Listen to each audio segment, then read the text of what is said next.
L'une des plus grandes explosions non nucléaires de l'histoire, l'explosion de Black Tom, a causé d'importants dégâts à la Statue de la Liberté, mais n'a pas réussi à la renverser. La solide armature en fer de la statue est reliée à la peau en cuivre par ses barres plates. Il est intéressant de noter que les barres plates sont capables de fléchir. Que se passerait-il si une force importante était exercée sur la peau en cuivre ? Vous pouvez voir que les barres plates se plient. Ces barres flexibles agissent comme des amortisseurs et la force transférée à la statue est considérablement réduite. C'est ainsi que la statue a été sauvée d'une chute ce jour-là. La beauté de cette statue réside évidemment dans le revêtement en cuivre. Ce que vous voyez est parfaitement réaliste. La statue semble être constituée d'une seule pièce solide, mais elle est en fait composée de plusieurs feuilles de cuivre, d'une épaisseur de 2,3 mm seulement. Les feuilles de cuivre sont rivetées ensemble pour former cette magnifique statue. L'essentiel ici est la perfection avec laquelle ils ont réussi à reproduire les détails de Lady Liberty sur les feuilles de cuivre. Comment ont-ils réussi à sculpter tous ces détails à une échelle gigantesque il y a environ 140 ans? Cet homme, M. Bartholdi, est le génie à l'origine de cette magnifique statue. Voici le premier modèle en argile qu'il a réalisé. Une statue de la Liberté d'une hauteur de 1,2 m. Il voulait convertir ce modèle de 1,2 m en un modèle final de 46 mètres de haut. La technique normale de mise à l'échelle par pantographe aurait échoué pour une opération de mise à l'échelle aussi massive. Au lieu de cela, M. Bartholdi a utilisé une méthode géniale, la méthode des fils à plomb. Regardez cette opération de mise à l'échelle en 3 étapes. Le modèle original en argile a d'abord été entouré de fils à plomb parfaitement espacés. La structure d'aplomb du deuxième modèle était exactement 2 fois plus grande que la structure d'aplomb d'origine. Le second modèle mesurait près de 2,5 mètres de haut et les artistes ont d'abord dû construire une armature en bois pour le soutenir. Si vous voulez agrandir son nez, marquez quelques points clés sur le nez. Concentrons-nous sur ce point. Ils ont d'abord dû insérer un plan et toucher ce point. Il est facile de mesurer la position Z de ce point. Nous avons maintenant 2 autres mesures de coordonnées en attente, X et Y. Il est clair que le point sur le nez se trouve entre ces 2 lignes à plomb. Cela a permis de mesurer facilement la valeur de la coordonnée X. La même technique a été utilisée pour mesurer la valeur de la coordonnée Y. Pour reconstruire le nez, il a fallu marquer et mesurer de nombreux points de ce type. Si vous voulez agrandir le nez de 2 fois, il suffit de multiplier toutes ces valeurs par 2. À l'autre bout, un squelette en bois attend d'être recouvert de plâtre. Les ouvriers ont commencé à recouvrir le nez de plâtre, mais ils ont dû se conformer aux mesures des points à l'échelle. Lorsqu'ils ont terminé le travail de plâtrage en se conformant aux valeurs de données, le nez était alors mis à l'échelle de manière précise. Des milliers de points de données ont été transférés pour mettre à l'échelle l'ensemble du modèle. On peut facilement vérifier l'opération de mise à l'échelle à l'aide d'une double mesure. On pense que Bartholdi a effectué 2 autres opérations de mise à l'échelle pour atteindre le modèle final à taille réelle, en ajoutant à chaque fois plus de détails à la statue. Il n'était pas possible de contenir le modèle final en plâtre dans son atelier. Au lieu de cela, ils ont divisé la statue en plusieurs morceaux. C'est alors qu'intervient la magie de la technique du repousser. À partir du modèle final en plâtre, les ouvriers ont fabriqué un squelette en bois. Ce squelette de bois épouse parfaitement la forme d'une partie du vêtement. De fines plaques de cuivre ont été placées contre le squelette en bois, puis martelées. De cette manière, les plaques de cuivre ont obtenu exactement la même forme que le modèle en plâtre. Comme le martelage était effectué de l'intérieur, l'autre surface était lisse et ne présentait pas de traces de martelage. Les ouvriers français ont fabriqué au total 300 plaques de cuivre de ce type. Le défi consistait maintenant à relier parfaitement et solidement les différentes plaques. Pour ce faire, ils ont utilisé la technique du rivetage. Voici une question intéressante pour vous. Sur les vêtements de la statue, vous pouvez facilement voir des plaques de cuivre qui se chevauchent et de minuscules rivets. En revanche, on ne voit aucun chevauchement ni aucun rivet sur le visage. Il en va de même pour les mains et les pieds. Dans ces régions, Tout ce que vous pouvez observer est une ligne minuscule. Comment est-ce possible? Comme on peut le voir, la méthode de rivetage normale produit des têtes de rivets des deux côtés. Pour donner à la statue un aspect élégant, les ingénieurs ont utilisé des rivets à tête fraisée dans ces zones. Comme les tôles ne se chevauchent pas, ils ont dû ajouter une bande de cuivre supplémentaire, puis effectuer le travail de rivetage. Cette technique permet d'éviter les projections extérieures des rivets. Les ingénieurs ont apporté tout le soin nécessaire pour donner à la statue un aspect poli. Les plaques de cuivre rivetées étaient soutenues par des bandes d'armature en fer. La prochaine grande question est de savoir comment ériger ces pièces verticalement pour éviter qu'elles ne s'effondrent sous l'effet d'un vent violent. Ces plaques ont besoin d'un support interne solide.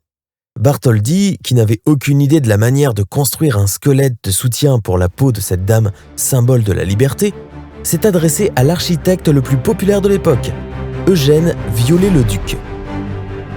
La solution d'Eugène Viollet-le-Duc consistait en un ensemble de murs en maçonnerie comprenant de nombreux compartiments, qui seraient ensuite remplis de sable et recouverts d'une peau de cuivre. Cette structure est incroyablement résistante à la force du vent. Bartholdi pensait que ces problèmes d'ingénierie étaient terminés.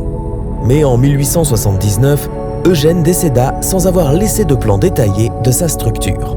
Cette fois, Bartholdi s'adressa à Gustave Eiffel, l'homme qui allait construire la tour Eiffel des années plus tard. La structure d'Eiffel était totalement différente de celle d'Eugène Viollet-le-Duc. Elle était élancée et moderne. Ces 4 poutres géantes qui se rétrécissent vers le haut sont les principaux pylônes centraux de la structure d'Eiffel. La structure est renforcée par des barres horizontales et inclinées. Regardez comment il a conçu une structure de soutien pour la main de la statue. Les colonnes principales du pylône central étaient équipées d'un ensemble de poutres. Ces poutres étaient maintenues sur le piédestal. Commence alors le long processus des barres de tension. Elles sont reliées à un ensemble de poutres inférieures qui sont encastrées dans le piédestal. En serrant ces énormes écrous de barres de tension, l'ensemble de la structure en fer de la statue sera fermement lié au piédestal. Eiffel a rendu la structure en fer très solide. Quel génie! Comme nous l'avons déjà appris, des barres plates flexibles relient la peau de cuivre à la solide structure de fer. De cette façon, M. Eiffel s'est assuré que sa structure oscille légèrement lorsqu'il y a du vent à l'extérieur. Dans le modèle miniature de la Statue de la Liberté, j'ai utilisé des barres épaisses pour relier le noyau central à la peau de la statue. Lorsque je tire une balle dessus, la statue s'écroule.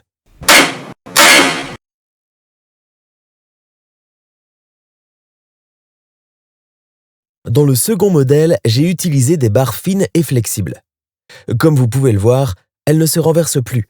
La vibration de la peau a pu absorber l'énergie de la balle. Veuillez noter que, pour alourdir la balle, nous avons ajouté une bille d'acier à l'intérieur. Cependant, ils ont dû faire face à un autre problème, la réaction électrochimique entre le fer et le cuivre. S'ils sont directement reliés, les métaux se corroderont en quelques années. Eiffel a résolu ce problème en insérant des morceaux d'amiante enduits de gomme laque entre les deux métaux.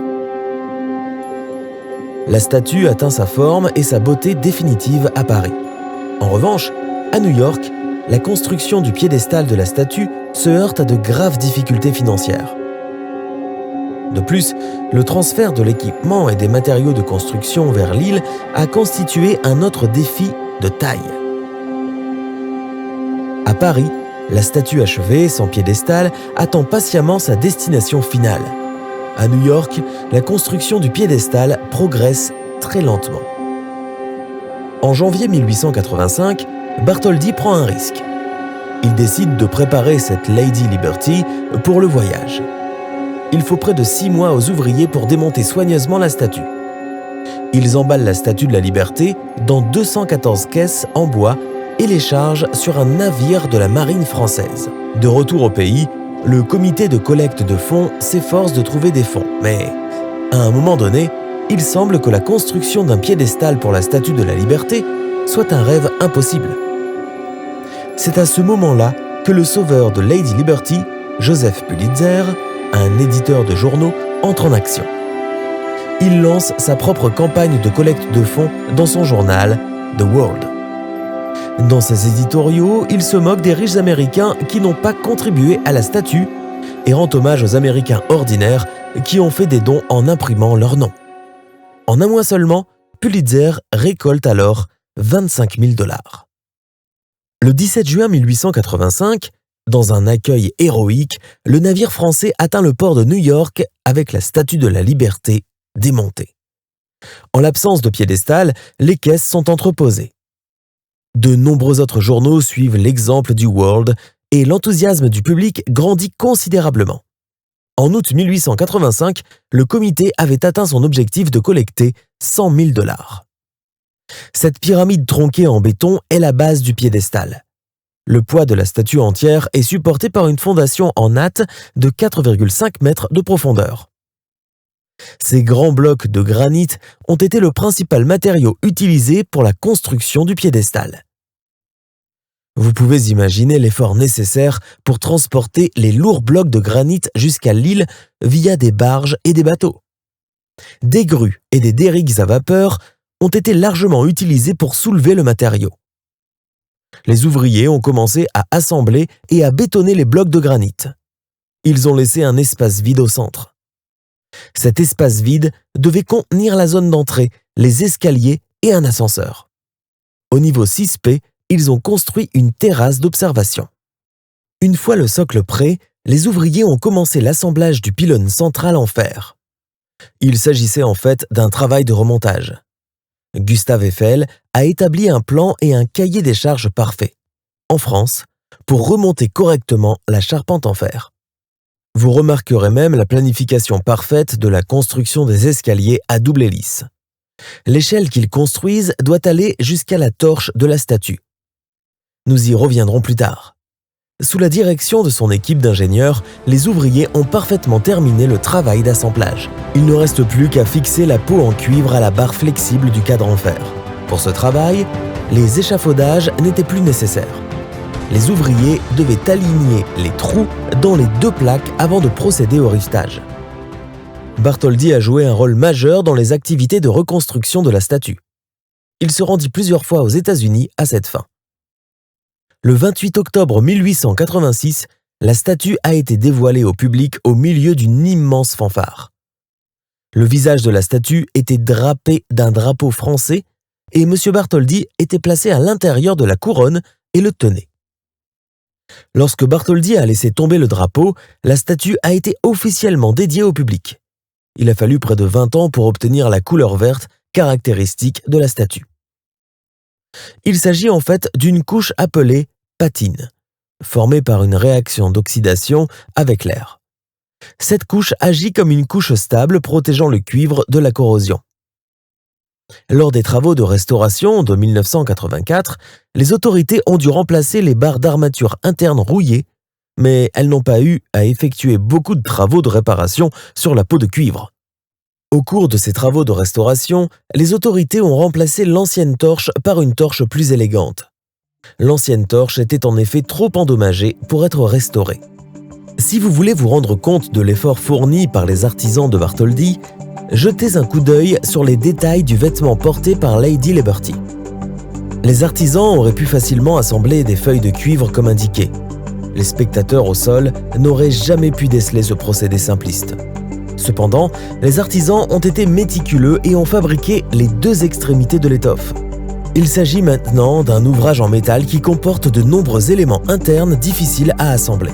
L'ascension de la Statue de la Liberté est une expérience amusante. Vous pouvez utiliser l'ascenseur ou l'escalier pour atteindre la première galerie d'observation. Profitez-en pour faire une petite pause. Montez encore quelques marches. C'est maintenant que commence la véritable ascension. La montée à travers les magnifiques escaliers hélicoïdaux pour atteindre la couronne de la statue. N'oubliez pas que cette fois, il n'y a que des escaliers, pas d'ascenseur.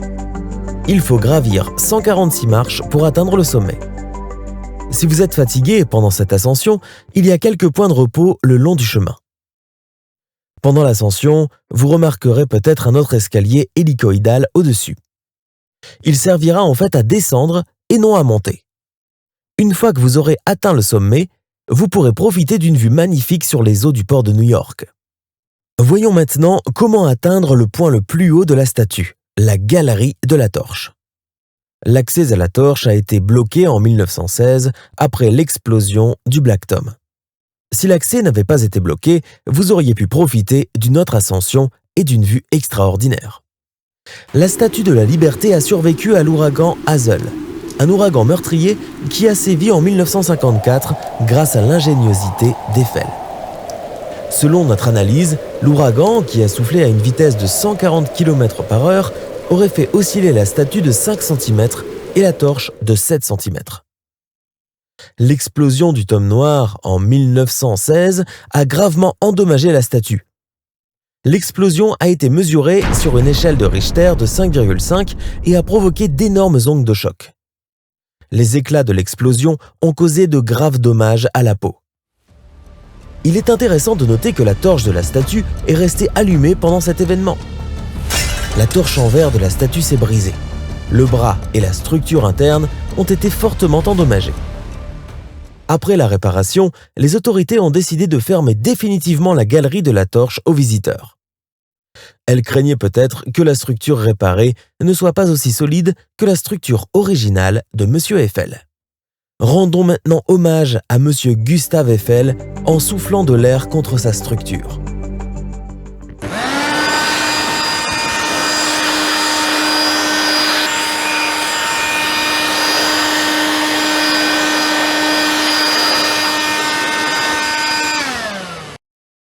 C'était amusant d'observer la flexion des barres.